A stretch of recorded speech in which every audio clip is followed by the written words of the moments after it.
In general, us plastic surgeons, we hate to create another scar if we don't have to.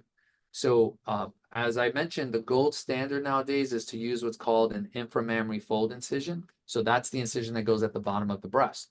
All the studies have proven that is the best incision. It reduces the risk of everything, including capsular contracture. Most of the patients I see for breast revision have had the implant put through the nipple.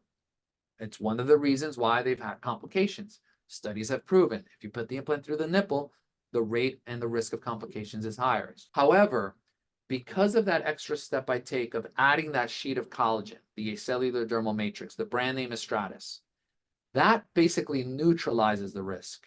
So when I do a breast revision, it doesn't matter to me which incision I use. I'll just use whatever incision they had before because I'm going to reduce their risk all the way back down to less than 1%.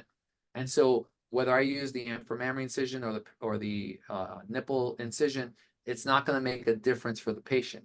If you go through the same scar, is it going to be a problem? And the answer again is normally yes, but not in my hands or not in the hands of a really good surgeon. You're right in that if you create scar through the same area again, scar tends to get harder and firmer. What we do, and when I say we, I mean any good surgeon who does breast surgery, when we go through the scar, we'll take out scar tissue so that we have healthy, normal tissue on either side of the incision. And then the key is to close the incision in very careful layers so that the repair is as strong as possible.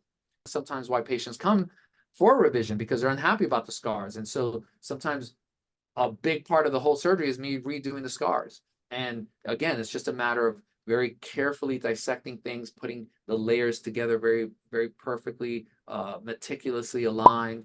Probably 3 at the very least, sometimes more. If it's through the areola, I might even do 4 or 5. And I might also even stagger the tissues so that the chance of because the biggest problem with the areolar incision in revisions is that they sometimes go in.